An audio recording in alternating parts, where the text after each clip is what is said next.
Okay, you got your own vlog going on right here. Yep. Vlog going on here. Like, subscribe, and comment. That's right. Hey, Luigi Prima. And you're watching Ocola TV, where they have the best of pizza every day made by me, Luigi Prima.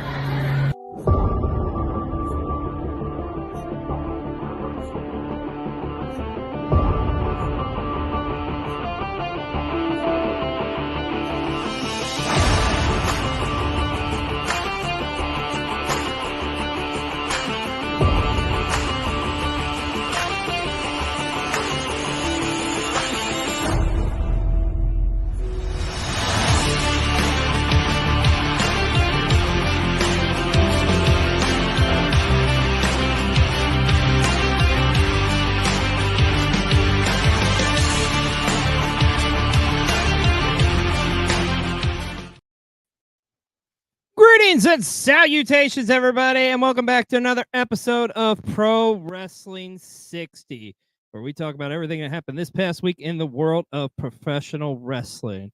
I'm Xlj the Og, joined by, well, he's here somewhere. We'll get him on here in a minute. We'll get Mr. B-Roll with us tonight. We've got an amazing show. You know what? I think we may have him here. You there, B-Roll? Nope. No, you're not. So that's all right. We'll get started nonetheless, as Mr. B-Roll always says here on our show. Oh, there he is. Maybe. You would be late to your own funeral. Where you at this week? I think I'm in the upside down. Like, oh, is that right? I don't know exactly what. I don't know. It was dark. It was scary. It's been happening to me a lot lately. I don't know. It's like flashbacks or something. I don't know. Well, yeah, a lot to talk about, don't we? We do indeed, about 52 slides worth. So I'm Mr. B-Roll. He is XLJ. This is PW60, the show where we attempt and somewhat succeed in covering what happened in the world of professional wrestling in 60 minutes or less. I am currently drinking a Puma Cola. We are not sponsored, but It is a very nice cola nonetheless. And I say the clock starts now. All right. And this week it was WWE week on the USA Network as we kicked off the return of SmackDown to the USA Network. The season premiere of Monday Night Raw. We had NXT. It was an amazing week of pro wrestling action coming to you on the USA Network. What'd you think of WWE week? It was pretty awesome. You gotta love the season premiere. The new SmackDown intro is like pretty. It's pretty sick. Okay, I know I'm gonna be in the minority here. I get it. Maybe because I'm not hip to the time. I wasn't really feeling the new intro. I gotta be honest. Like, I need to watch it again though, because I don't know. I don't know. It just wasn't for me.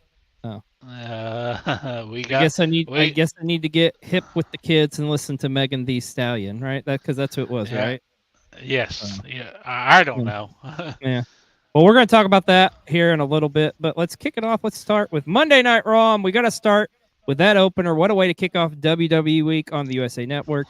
It was the American-made going up against the Wyatt Six in an 8-man street fight encounter. Just a great opener, great back and forth. Anytime we get to see the Wyatt Sixes have been fun. I mean, it's been enjoyable. And, of course, the Wyatt Six picking up the win, and it just so happens to be this is our match of the week here on PW60. We starting it out with a bang here. Super smart to start with this match, honestly, because it's what everybody wanted to see, honestly, on Monday Night Raw. So there you go.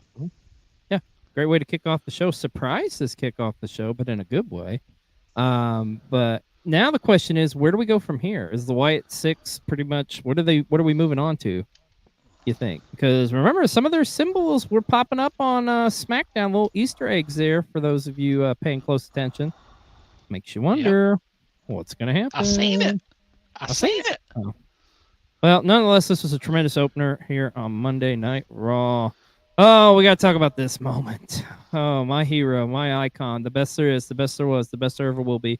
Bret the Hitman Hart returning home to Calgary, Alberta, Canada to make an appearance on Raw. And who comes out to spoil things? The world heavyweight champion, Gunther. And I think after this, Gunther maybe the number one heel in the WWE. I mean, this guy, like the stuff that's coming out of his mouth, he's calling Damian Priest, street trash, and he everything else he's said, the stuff he's doing against Sammy, and now he tells Bret Hart that Goldberg's his favorite wrestler. What the hell, Gunther? That is some major heel heat. Like, come on, come on, you don't really think that, buddy, right? I mean, it's fucking Goldberg. Come on.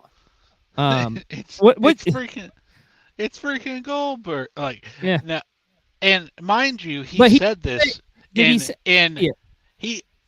it in Calgary. Right, yeah. The cool thing is this where they were at, this is gonna be like probably one of the last shows there in Canada as well for at this world famous arena. So but yeah, it was a pretty cool moment nonetheless. Glad to see Brett back on Raw. But Gunther, we got something to talk about there, Ring General. So let's talk about the rest of Monday Night Raw, which was a pretty solid show. We got the women's tag titles were up for grabs as Bianca and Jade successfully defended against Alba Fire and Isla Dawn. We got to see Dirty Dom in action going up against Dragon Lee, and we now know some stuff that's going to happen at Bad Blood, which we'll talk about here in a couple minutes. And that main event, that four-way match for the number one contenders for the Intercontinental Championship, we now know main event Jey Uso is in line to get a shot at the IC title against Braun Breaker. That may be Braun Breaker's toughest challenge to date yet. But Monday Night Raw, a solid show, a solid way to kick off WWE Week on the USA Network. And they just kept things rolling over on NXT on Tuesday night. Let's talk about that. First and foremost, we got the in-ring debut of Julia as she went up against Chelsea Green, which was a fun matchup. This was a solid matchup. And Julia looks like $1 million, man. Like she is going to be so successful in the WWE. It's not even funny how successful she's going to be. It is literally it is ridiculous. Like we say it all the time. There's certain ones that come from that Japanese style that like they're gonna be able to an American audience, adapt and transcend and get themselves over. And boy, she's doing that and then some. Oh yeah. Can't not wait to what happens with her, because remember, she's going up against Roxanne for that NXT championship here very soon on the debut on the CW network. So it's going to be awesome to see. I think the era of Julia is about to begin in NXT. And how about this? Another, surprise from TNA Wrestling. Hammerstone showed up on NXT to challenge the impressive Oba Femi for the North American Championship. And I mean, look. I'm sorry, I'm getting lost in the muscles here of Hammerstone. I mean, my goodness, look at this man. This man, chiseled, well, maybe not genetically, but he's jacked nonetheless. But Oba Femi once again proving his dominance, because not even the powerful Hammerstone could dethrone him. We've talked about this before. I think we need to start asking every week, like, who the hell is going to beat Oba Femi for the title? Like, is anybody? I just can't see anybody beating him. I have no idea. It's like I feel like eventually where we're heading is like Jordan Grace and Oba Femi have to have a match. Winner takes both belts. Like, because like who's gonna beat Jordan Grace and who's gonna beat Oba Femi? Like, yeah. It's hard saying. Like, I just I don't know. And speaking of Jordan Grace was in action as well, as she had an open challenge for her Knockouts Championship, and look who stepped up. NXT's own Sol Ruka stepped up to the plate in a tremendous matchup. However, of course, Jordan Grace did retain her Knockouts Championship.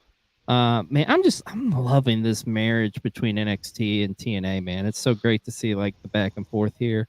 I think there was some hesitation there at the beginning of it, people kind of griping. But, man, how can you not love what they're doing with both companies right now, man? It's awesome to see. And we're going to talk a lot more about TNA on this show as well. But we also got to talk about the main event on NXT as Trick Williams went one-on-one with Pete Dunne in a matchup to determine your number one contender for the NXT Championship. It was a last man standing matchup. And Trick was, in fact, the last man standing. And now he's in line to get a NXT Championship shot in Chicago at the debut on the CW network. B-roll. I think Old Ego is going to be in trouble, man, because I think Trick Daddy is going to get that belt back in Chicago. What do you think? You think? I got a feeling, man. I got a feeling. I just feel it in my bones. Like Trick Williams, remember, he never actually got pinned for that losing that NXT championship. So yeah. You don't know, but I don't know. I think Ethan Page is going to do some Healy tactics and somehow walk away with the belt. Yeah, but we'll find out here very soon. As that's coming up here, not this week, but I think it's next week. They're going on the CW. So what I'm saying, to clarify for the kids at home, I'm saying he's going to cheat to win. I think we got that. Well, let's talk about the rest of NXT, as it was a solid show. We got to talk about, at the end of that Jordan Grace matchup, Wendy Cho, I can't speak right now, and Rosemary showing up, which we're going to talk about that in a little bit from TNA's show this past weekend. Also, Axiom and Frazier defended their tag titles against the Street Profits, or tried to, and the freaking Bloodline showed up, man, on NXT. I didn't really see that coming. Did you? Yeah. What the heck's going on with that? They just go. And we really honestly still have no explanation really for why the fuck did happened. They just show up? It's just like, okay. All right, whatever. I guess we'll find out tomorrow. Maybe, I don't know. Also, the Heritage Cup was on the line with Charlie Dempsey defending against Javon Evans, and a successful defense there. And we got to see Ridge Holland go up against Duke Hudson. Damn you, Ridge Holland, you dirty son of a bitch. But overall, NXT, solid outing on Tuesday night as WWE week. Now, I'll tell you one thing that was cool, too. I don't know if you noticed this, but for those watching on the USA Network, after NXT went off, the Bray Wyatt documentary aired as part of WWE week. So that was pretty cool to see that on the USA Network. And that's such a tremendous documentary. If you've never seen it, you got to check it out. It's amazing. But let's talk about Friday Night SmackDown. So first off, you mentioned earlier we got the logo package, or we got the new video package, the new logo. What do you think of this new look SmackDown? I like it. You like it? Huh? I wish they would have brought back the fist, but we can't get everything we want. But I don't know. It's not this logo isn't knocking my socks off. I'm sorry. I got to get used to. I think I'll get used to the theme song. Because I'll admit I wasn't really listening to Pink Pony Club at first, but now I'm obsessed with that song. So, this will come around. So. I don't know. I just I need to open my horizons. You know what I really need, bro? What I really need right now is some advice from your friendly neighborhood Dad Hats. Let's go to Dad Hat with Dad Hat's tip of the week. It's that time of the week again. Dad Hat's Life Lessons of the Week. Brought to you by World Championship Wreckage. Find them on YouTube, Twitter, and TikTok. And also by the Wrestle Talk Wolfpack. 9 p.m. to 11 p.m. every Wednesday, twitch.tv/Wrestle Talk Wolfpack. And now, here's Dad Hat. All right, kids. It's a lesson that goes back all the way back to your first day in school. People are going to decide what side of the fence you're on. Do you or do you not play well with others? This is my WWE! But it hasn't been since WrestleMania.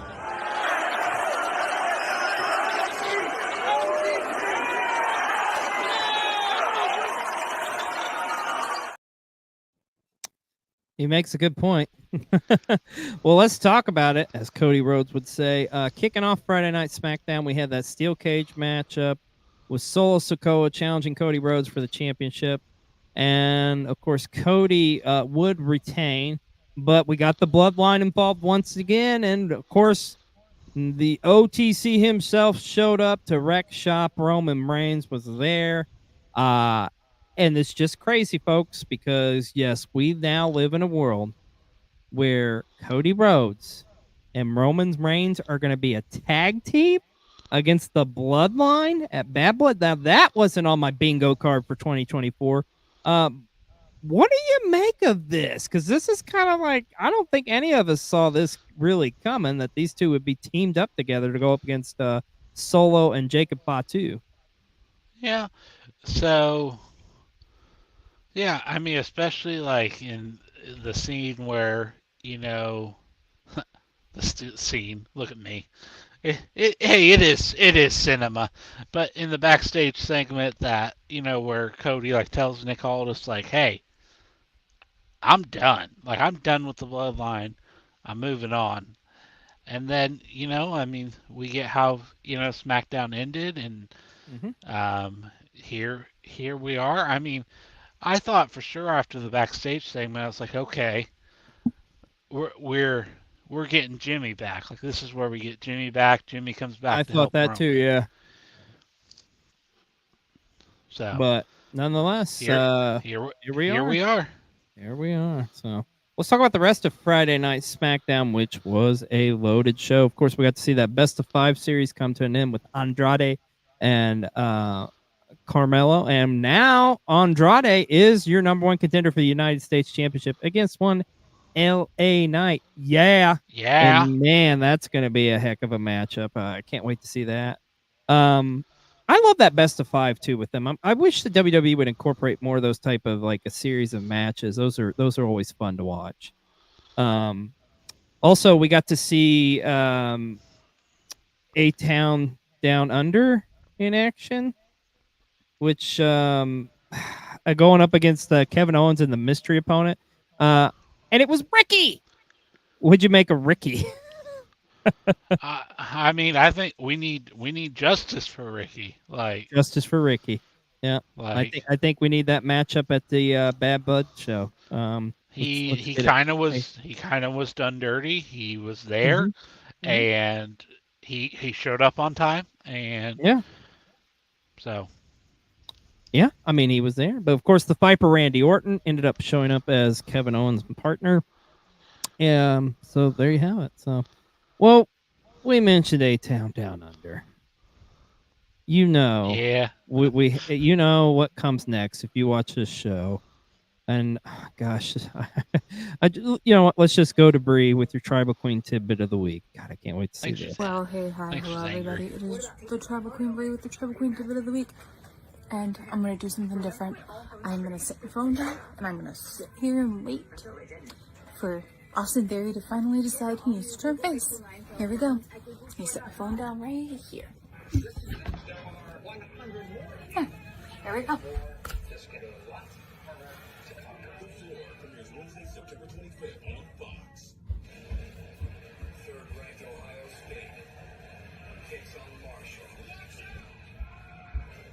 You know what? I give up. I give up. I'm done.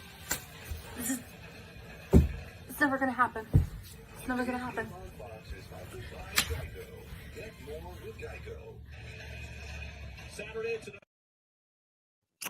I mean, Randy's great and all, but I mean, he's no Ricky. I mean, you. Oh, sorry. Having a conversation. Sorry. Well, I think our Tribal Queen Bree is about headed up to here, as of the rest of us. WWE, pull the damn trigger on this already. You're listening, Papa H, because mainly we need it for Bree's segments here on the show, because I don't know what else we can do until they do that. But we mentioned Bad Blood, so we do know that we're going to get that tag team matchup that we never thought we would see. But also, man, this is living up so far to a true Bad Blood name of a pay-per-view, because we're going to see some tremendous grudge matches on this show. Of course, we're going to see Damian Priest and Finn Balor one-on-one. We are going to see Rhea Ripley and Liv Morgan one-on-one, and as well as, is this the end finally of this rivalry between CM Punk and Drew McIntyre as they will meet in the dreaded Hell in a Cell come this October 5th in Atlanta. But Bad Blood looking to be a great show. WWE's been knocking out of the park, as we always say here on the show. So it's going to be interesting to see what happens come October 5th. And I'm sure there's going to be another match or two sprinkled in there as well. Hopefully Ricky and KO gets put in there, but we'll just have to wait and see what happens. Well, let's talk about AEW this week, as they had a pretty big week coming off of All Out. And let's talk about Dynamite first. But one of the big moments there on Dynamite, Darby Allin finally confronting John Moxley finally confronting Darby Allin. And Darby didn't hold back on this one. He didn't pull the punches. He ain't taking shit from no one. And we do now know Darby Allin and John Moxley are going to meet at Grand Slam, with Darby's AEW World Championship title shot is on the line. So it's going to be interesting to see what happens there. But B-roll, I am so... Folks, honestly, if it wasn't for WWE Week, to my opinion, this next story here is our story of the week. This is one of my favorite stories of the year. This comes along every now and then in pro wrestling where you wish for something to come true, and sometimes it does, even when it just seems it's not going to happen at all. Yes, let's fucking go. Oh, I'm so excited about this. Nigel McGuinness and Bryan Danielson will meet one-on-one at Grand Slam, of course, as long as Bryan is cleared. But dude, like, as a wrestling fan, like, Brent, B-roll, I'm telling you, dude, like, this is something. God, I you can tell how excited I am about this. Yeah, like, I know I broke kayfabe, brother. Yeah, I mean, shoot, if you're breaking out the shoot name, like, yeah, I mean, like, this is going to be so awesome. Like, seriously, if you've never seen them, folks, the matches these guys had back in the day it was easily Danielson's best rivalry he had in Ring of Honor, and that's saying something because he had some tremendous matches in Ring of Honor. And this Nigel McGuinness's story to me is like one of the it's just one of those heartwarming stories to see him like make a comeback and he looks great too. I think this is going to be a tremendous matchup. Like, the fact that he's getting this and he's getting this in Arthur Ashe Stadium, easily probably going to be one of the biggest shows, maybe the biggest match of his career. So well deserved. Nigel McGuinness is kind of like one of those what if questions, but he may be able to erase that. And you know what I find very interesting about this B-roll? If Bryan is cleared, I don't know if you've noticed this or not, this is not a title match. This is not being advertised as a title match. They've even said it's not a title match. This is a one-on-one match. So like, I mean, if it was for the title, it's probably a predictable outcome. But that being said, I'm just saying, if Nigel McGuinness can get a win against Bryan Danielson, he has cemented himself as a number one contender for that championship. But more importantly, like, he cemented himself as the man that Bryan Danielson is going to be haunted for the rest of his life, because Nigel McGuinness has got his number. I mean, I know they've traded wins back and forth, but I'm telling you, this is going to be something to watch, folks. This matchup, this is going to be, in my opinion, and maybe I'm biased in saying this, I think this is going to be the most important match that AEW Grand Slam has ever done. Like, this is huge on a nuclear level, in my opinion. And you can tell I'm excited, but I can't wait. Cannot wait.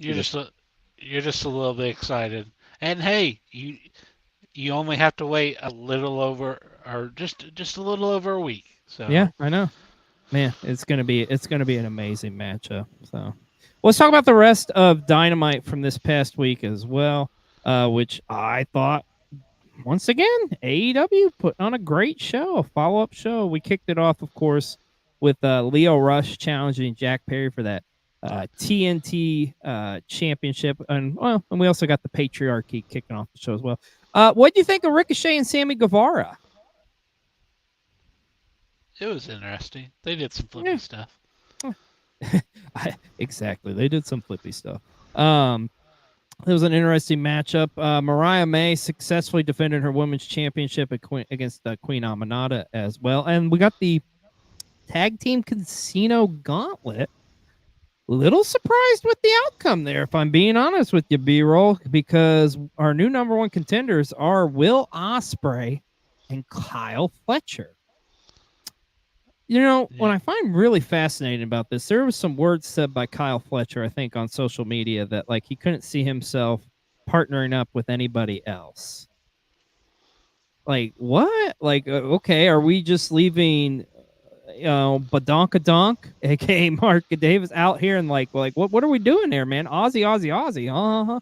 Like, is that setting up for something coming here in the near future? Because I would be thinking he's returning to action here before too long. But I mean, who knows? But more importantly, yeah, has Will Ospreay lost a gauntlet match that he has I been don't a think part he of? has. I don't think he has. That's a No, good point. he hasn't. He hasn't. Yeah. He. How crazy is Yeah. that? It is absolutely crazy. Pretty wild. I love how I think they like played it up on social like you're like the gauntlet ace or whatever. Yeah. So- Or something. Yeah. Huh. But Dynamite was a loaded show. Let's talk about Rampage from Friday night. We got the conglomeration going up against the Dark Order. I also got to see Camille was in action. I tell you what, this was probably my favorite moment from this. How about Roderick Strong going up against Beef? Beef, which he is an amazing performer. He's an awesome guy, too. We had the privilege of working with him at the Schmitty, of course, which he was the winner of the Schmitty. Shout out there. So it was great seeing Beef on AEW television. Of course, and we got to see Takeshita in the main events go up against Andrade. Rampage, great show. Collision, pretty solid show there as well. Honestly, loved the Christopher Daniels Jack Perry matchup to kick off the show. We also got to see Serena Deeb and Yuka Sakazaki in action. Also loved too there at the end later on where she would attack Queen Amanada. That's going to be a tremendous feud. I cannot wait to see that. But let's talk about that main event. FTR against the Grizzled Young Veterans. Great matchup. The only thing I'm going to say that I would slightly kind of disagree with is I was not a fan of the outcome of that. I personally, I think they should have put the Grizzled Young Veterans over. But, this rivalry is just getting started, so let them cook, right? I mean, I would completely agree. You caught me off guard there because I'd have to definitely echo your sentiments on that because I don't know. I feel like we still have meat on the bone, but I feel like we could have had so much more of juicy meat on the bone if Grizzled Young Veterans would have won. But yeah, we'll see what happens. But as you said, as we talked about, Grand Slam is fastly approaching, and we got some update on the card so far. We know we're gonna get Moxley and Darby in that world title shot number one contender match. Of course, Danielson and Nigel. What more can we say about that? The Young Bucks to defend their tag titles against Ospreay and Kyle Fletcher is taking place, and also Hook to put his FTW title on the line against Roderick Strong. It's looking like a strong card so far, and I'm sure this week on AEW, we will find out several more matches that will be taking place at Arthur Ashe Stadium on September 25th. Well, Mr. B-Roll, it's that time of the show. Let's spice things up a bit. Let's go to Spicy Guac with a spicy take. Spicy Guac, letting you know that Spicy Guac is also La Sumisión, Gustavo on the independent scene, and also a thieving ninja. Also, buy my merch. Your boy likes McDonald's. And Burger King tacos. Burger King tacos are so good. If you haven't had Burger King tacos, you're gonna about to make a name for yourself. But you heard him. Get some of Gustavo's merch. Let's talk about TNA Impact, let's talk about TNA Impact from this past week. And hey, once again, your boy XLJ was there front and center for this show. and it was a badass show. As it was the go home show going into Victory Road, which took place this past Friday night. But you got some tremendous action. Of course, you got to see Mr. Whitebread himself, Steve Macklin, go up against Hammerstone, which actually was a pretty solid matchup, being there in person.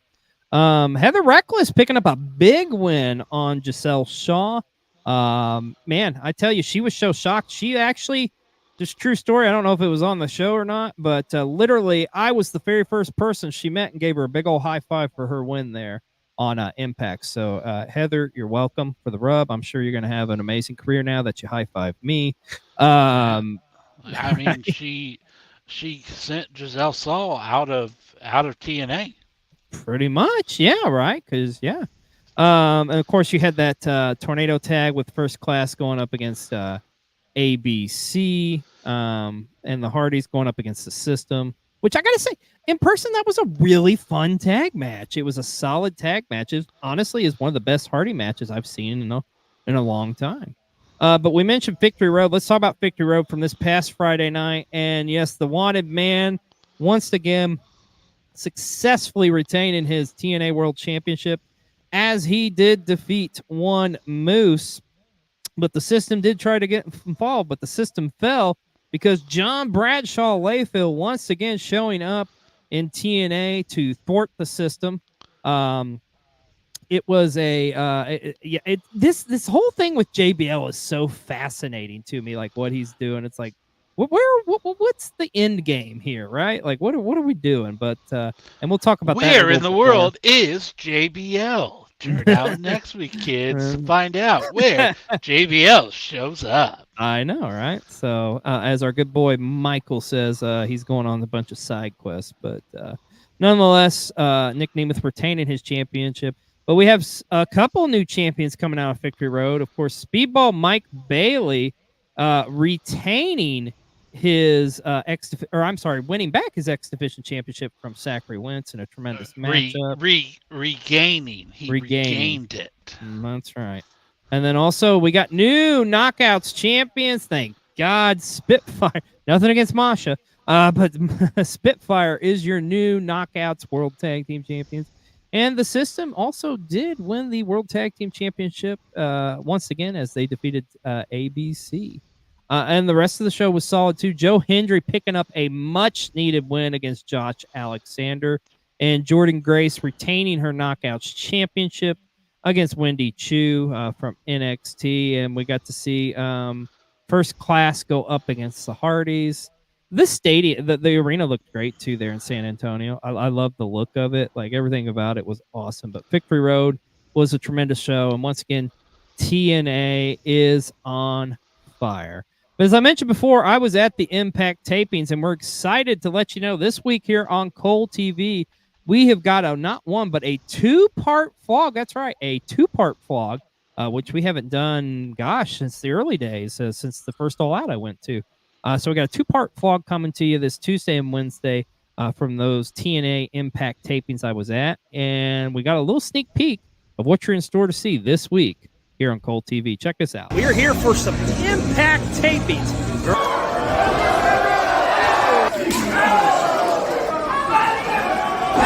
It's you guys that should be spinning around.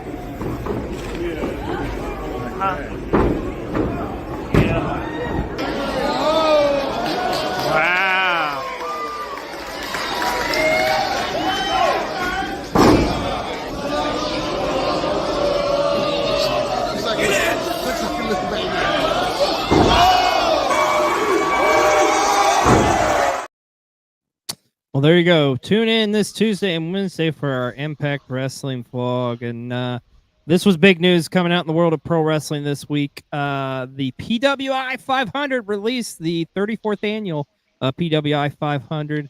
And not a shocker, Cody Rhodes is number 1 on the list, which I think this is Cody's first PWI 500 where he came in at number 1.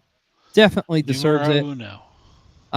Swerve Strickland coming in strong too at number 2. Totally agree with it. Number 3, you have Will Ospreay. Number 4, Seth Rollins. How about this? From not even being on the list last year to number 5, finally put some respect on the ungovernable one himself, Tetsuya Naito, number 5, which, that's making up for a lot from last year. Damian Priest at number 6. Big spot for him. You got MJF at 7, Jon Moxley at 8, Gunther at 9, and how about rounding out the top 10, Mystico? So very interesting list. But the PWI 500 always gets people talking, always gets wrestling fans, wrestlers, everybody in the wrestling community talking. That being said, let's go to our good friend Sienna, who's got some thoughts on the PWI 500. Well, y'all, it's that time of the year once again, the Pro Wrestling Illustrated 500 list. Now, I did spoke about it last year, and I did mention it, say that I really do not care about the ranking list. All I care about is the wrestlers that is in the PWI 500, including independent wrestlers that made it for the very first time, because they just show like more of the hard work, more of the recognition they've been putting out throughout this whole year round. But come to think of it, y'all, these wrestlers, like whether they're on the list or not, they already have their validation already amongst the wrestling fans and the promotion they've been working to, past or current too. And that is what is the beautiful thing about this wrestling, is like these wrestlers like have been going through a lot with these personal journey, like trying to make a name for themselves into the long run, like whether they've been in the industry for like a year or 2 or even more. It's just setting the bar high that they're getting more notoriety from the fan base too. And I know the wrestling fans being wrestling fans about like, oh, this should have been number 1 or number 2, whatever. Who cares? At the end of the day, these wrestlers deserve the flowers that they deserve too. And the wrestlers that is not on the list, you know what? It's all good. At the end of the day, they still got their core fans no matter what. Because, you know why? Because it's on them to do their best for what they love to do. And us wrestling fans, we will be continuing on no matter what to support them. So yeah, y'all, that's all of the updated, extended take of this whole PWI 500 list, y'all. True words could not be said. We thank you so much, Sienna. She makes a good point. Like, because I mean, it's just there's so many, especially in the world of pro wrestling right now, with as much wrestling that's going on. It is very challenging to even get on a list of top 500 wrestlers, which when you think about, it's crazy. I can't imagine how hard it is to narrow it down to 500. Right? I mean, yeah. And 500 is a lot of people. Mm-hmm. But it sure is. So, well, hey, let's talk about this. CMLL held their 91st anniversary show this past week. And the big thing coming out of this was the main event matchup with Chris Jericho returning back to Mexico, and what has been a long time, as he went up against Mystico in the main event, and it was a 2 out of 3 falls matchup, and Mystico getting a win against Chris Jericho. And also coming out of this show, and I know I'm going to butcher her name, I apologize. I believe it was Susis. Defeated Willow Nightingale for the CMLL Women's World Championship. So, but speaking of Mystico, man, he had a busy week too, because MLW Fightland took place this past week, and it was the semifinals and finals of the Opera Cup. And Mystico has become the first ever Mexican superstar to win the Opera Cup. And I mean, hey, defeating a legend like Chris Jericho, winning the Opera Cup, I don't think it gets much better than that. Of course, Mystico is our wrestler of the week this week here on PW60. And what the hell? Again? Yes, JBL. Hold on. Let me check my eyes. Yeah. That's John Bradshaw Layfield. And he's MLW.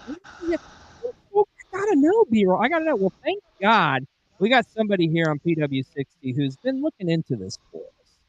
And you know, with this man, he's going to get to the bottom of things. So let's go. There's only one man for this job. That's right. Let's go to the best scout machine to figure out what the heck is going on with JBL.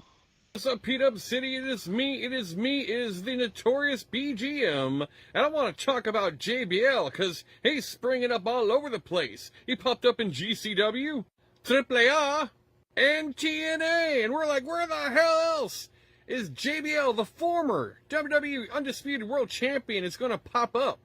Well, I got the scoop, bitches. I heard John Bradshaw Layfield is going to make an appearance at a farmer's market where he's going to buy avocados. Few may know this because it just came out, but he's going to make an appearance on Beetlejuice. I also got the scoop that he's going to show up at a sex dungeon owned by Bloods. He made an appearance at a Waffle House fight. Now, he didn't start it, he wasn't involved in it, but he is going to finish it. He also appeared at the greatest place on earth, King Taco, located in locations in Southern California. Me want some sopes de cabeza. He is so powerful, he was able to make an appearance in the 1995 classic The Power Rangers the movie. Where else do you think JBL is going to make... Alright, this thing working? Gout, Oh, no, you're not interrupting me again. Okay, what's going on here? How many Gouts are there? So you gotta understand, Gout, boy, there's an infinite number. There's non-stop numbers of Gouts in the world. I just got a handful here right now. Here, let me introduce you to a couple. This is Impact Wrestling Gout, who comes from a world where it's always been Impact Wrestling and never been TNA. Poor bastard. Yeah, Impact Wrestling, clap, clap, clap, clap, clap. Yarr! Oh my god, a pirate Gout? No, 'tis I, Scientology Gout. Next up, we got Crazy Looney Bin Gout. Is he the crazy one? I don't know. Is he? So, which one's the one that's, like, evil? Where did Texas Gout go? There can be only one. Yarr, I'm with you. I need to get back to my galaxy so I can meet President John Travolta. My God. What is saying, like, he has to at least be getting frequent flyer miles or something, right? Like, what are you what are you talking about? Like, did you not just see that? We have a show, we're live. Like, what is up with the Gout universe? Like, we're back on the air? Yes, no, we're back on the air. I totally missed it. I was talking about John Bradshaw. Like, yeah. Well, the only explanation is he has to be getting frequent flyer miles, right? Like, only explanation. What's going on with Gout? Well, you're just gonna have to tune here on PW60 to see what is gonna happen next in this wild world of this multiverse of Gouts, because I'm very intrigued. PW60, I love that show. I watch it every week. Sure you do. Just like you're on time. Anyways, let's talk about Monday Night Raw here. We got some information. I'm excited about this. We are now going back to 2 hours eventually, or finally. Like, I'm so excited. Thank you. Thank you. It is long overdue. My gosh. I thank God. As I'm almost hitting my turning 40 here this year, the old man in me thanks you so much, Papa H, for making this 2 hours. Like, this is so long overdue. I'm excited. Makes me want to kiss his big bald head. I know. Thank you, Papa H. And Papa H, we tried. But you know, a lot of news coming out from WWE this week. Of course, it was WWE Week on the USA Network, but this was some big news. As well as we also found this out. Apparently, Raw is not going to be commercial free when it goes to Netflix, as Netflix is actually looking to start incorporating commercials into its show. So that's going to be kind of interesting to see how that goes.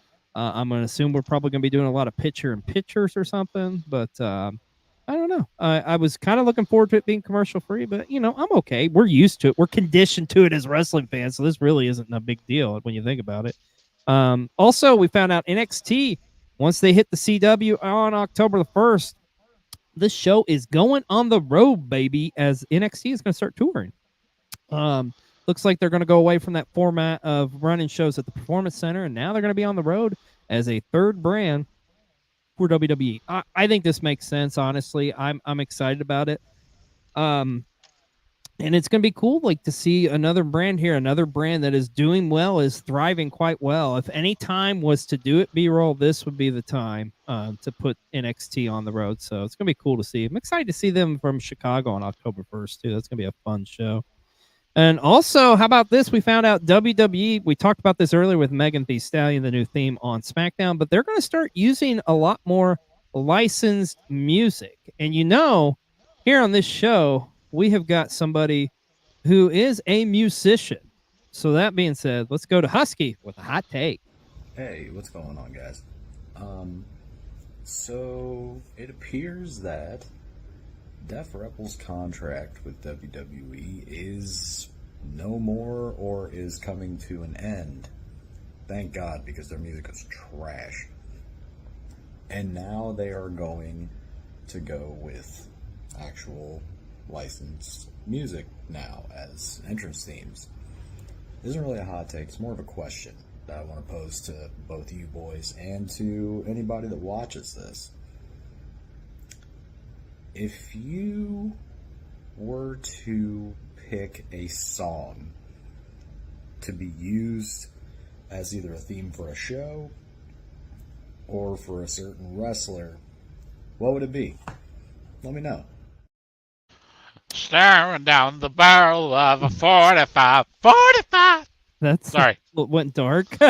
I tell you, B-roll, the first song that comes to my mind is the new Linkin Park song. I could totally see that being used in like a package or something. Especially like, dude, could you imagine if they use that song like for this package for Damian Priest and Finn Balor?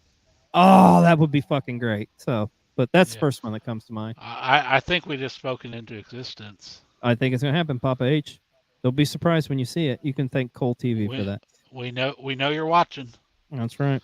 Well, hey, we know this rights deal's been going on with AEW, like they're going to be signing with Warner Brothers Discovery, but it's also coming out that there is some serious potential that AEW may be signing a deal with Fox. That's right. Now, I don't think it's going to be what everybody thinks, where it's going to be on, Fox as far as like Friday night or something, It looks to me like it's going to be more of kind of like a Fox Sports 1 type of deal, but still, it's cool nonetheless to see them on another major network. That's fucking awesome, man.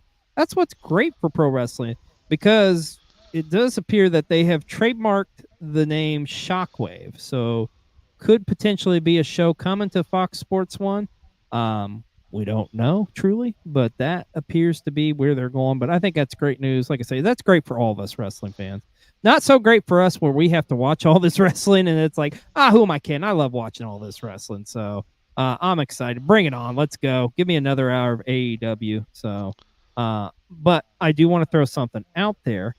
I think it would have been a lot smarter if they had done like, maybe something specifically with Ring of Honor or something, which they could, but I don't know. We are going to wait and see what happens. But congratulations to you, Papa Khan. This was interesting too. Speaking of Papa Khan, the kickoff of opening day at the Jag Stadium, they actually had a wrestling match there. We got an AEW matchup. It was a Lucha Libre style matchup. It was 2 out of 3 falls with Sammy Guevara and Hologram going up against the Beast Mortos and Matt Taven. Of course, Sammy and Hologram picking up the win, but I think it's pretty cool that they did something like this. So, and I mean, it does make sense that of all places it would be at a Jags game. Am I right? So, I have a theory. Theory. What's that? Hologram is Fuego de Sol. I don't know. I don't know about that, but crazier things have happened. So, speaking of crazier things happen, how about this? It looks like the Motor City Machine Guns are officially WWE bound. That's right. It looks like the Motor City Machine Guns have or are in the process of signing a deal with the WWE, potentially appearing on the NXT brand, making their debut possibly at the launch on the CW. Hell yeah. These guys deserve it. These guys are awesome. All right. What's that? We have our tribal queen, Brie. She's tired of waiting for the face turn. I feel like we report on this every freaking week. That they're gonna really debut. It's been like a month since we've talked about it, but yeah. Well, we've talked about Maybe it a you lot. got it on your mind. Yeah, we talk about it, but yeah. And still no debut. Well, I think it's finally going to happen. I will. You'll believe it when you see it? I'll believe it when I see it. Yeah. All right. Well, time will tell. And what about this, though? It looks like AEW is interested in doing a little business, perhaps some Hurt business. That's right. It looks like Bobby Lashley, MVP, and Shelton Benjamin may potentially be showing up in All Elite Wrestling. Kind of surprised a little bit with Bobby, just because it just seems like I don't know.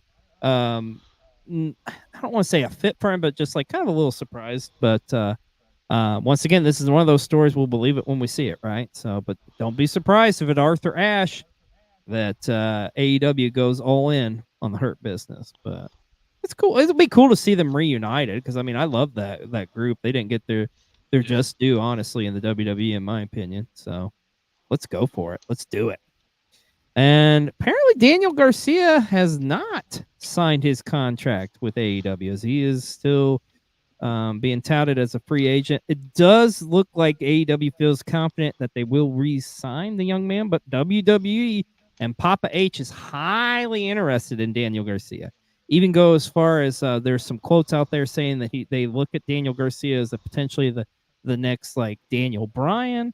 I don't know if I go that far, but I mean, he is a tremendous competitor, and I'm going to be excited to see him wherever he goes in the world of pro wrestling. But it'll be very interesting to see where Daniel Garcia ends up at. Also, we're going to talk about this. Kiana James has been removed from the active WWE roster. Not sure exactly what's going on here. Seems like there is some injury issues or something going on. So I hope she gets healed up and gets to get back in the ring because, I mean, it was awesome seeing her finally get a spot on the main roster. And, I mean, she was just getting started, too. So, whatever she's going through, we definitely want to wish her well and hope she gets back in the ring soon. And speaking of wishing well, this breaks my heart, B-roll. Steph DeLander is going to be out for a little period of time, it looks like. She has to actually have neck surgery. So, man, you hate to see that because Steph is like one of the best women's wrestlers in the world. Like everything she's doing, man, like in TNA, in GCW. So we here at PW60, we hope Steph gets well. The surgery is great, and we get to see her back in the ring again very, very soon. And this is interesting too. Y'all remember the Blade? Well, apparently he has been recovering from a serious back surgery he had done. So, but it seems like things are on the up for him. So hopefully he recovers and can get back in the ring again soon, as it's been a minute since we have seen the Blade. And we got to talk about this too.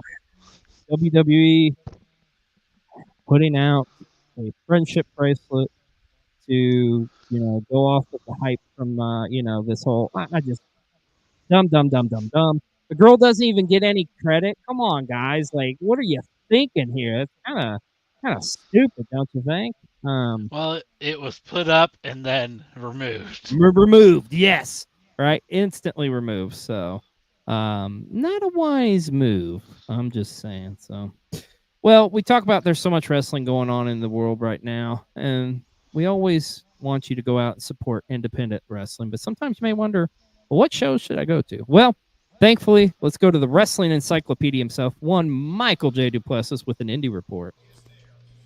What up, y'all? It's your boy Michael with another independent wrestling event report. First, we have Upstart Pro Wrestling presents Melee at the Market, Saturday, October 12th, at the heart of Rocheville Farmers and Artisan Market. That is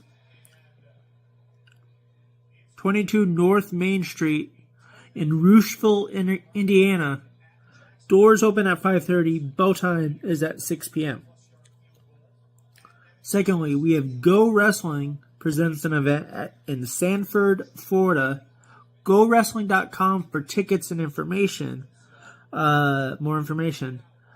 Start time is at 6:30, and that is on Friday, October 11th.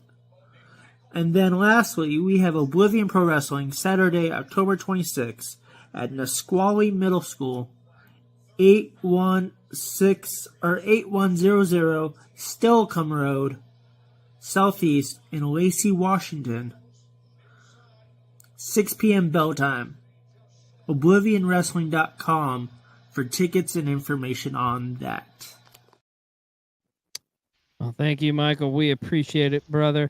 How about this news coming out? Looks like Armando Estrada has signed a WWE Legends deal. Now, for those of you who don't remember this man, he was once the manager of the late, great Umaga, as well as the former ECW general manager. So a lot of speculation, a lot of people saying, oh, he's going to come back and be the advisor for Solo or something. I don't know if it's going to be that, but still, though, pretty cool to see somebody like him get some recognition, because I enjoyed his work that he did in the WWE there in like the mid 2000s. So, but just kind of some random news to come out this week in the world of wrestling. Hey, speaking of random, I think that's a perfect segue. Let's go to Brian with Brian's random moment of the week here on PW60. All right, PW60 family. Yes, you see Harry up there hanging out like usual, as always. Doesn't ever move unless I move him. So there you go. All right, back again for my random moment of the week, and continuing our What If series of talking about wrestlers leaving companies.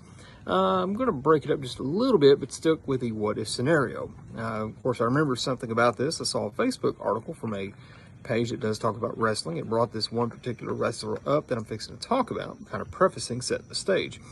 And an incident that happened, and it turned into, my mind looked at it as, well, what if this wouldn't have happened? And of course, it involves the Four Horsemen, and that is the symbol of excellence with the four fingers. And a certain person who I think was like 27 years ago now, had joined the Horsemen for a short time. Somebody that had a previous connection with the Nature Boy Ric Flair from their time in the WWF, and that is, of course, Curt Hennig. We know he joined the Horsemen temporarily, but then turned on them in the War Games match to join the NWO. So the big what if is this. What if Curt Hennig did not turn on the Horsemen to join the NWO, but rather stayed with the Horsemen? How would that dynamic have played out, especially at that time, as, Arn Anderson was, pretty much about right out, like a managerial type role. Flair was getting older, but still wrestling. Would he be kind of a player-coach kind of deal? Would Hennig be more of the full-time in-ring leader, so to speak? Do you think he would have stayed for a long time? The future of the Horsemen, other people join, championships, all that stuff. So comment below, let us all know. What if Curt Hennig never turned on the Four Horsemen and was a full-fledged, faithful member of the faction? Would it have led the group to a new era of dominance and prominence against the NWO and just in general in WCW at that time? So, I want to know. Let me know what you think. And enjoy the rest of the P to the dub to the 6 to the 0. Oh, we love it, Brian. He always bringing the heat with such great questions. We love you, buddy. You know who else we love here on PW60? We love our wrestling content creators. And this week, our Ruby Ringside Wrestling Content Creator of the Week is one Beautiful to You. Now, not only is she an AEW superfan, but she also is a romance and sci-fi author. Some of the steamy romance novels, if you know what I mean.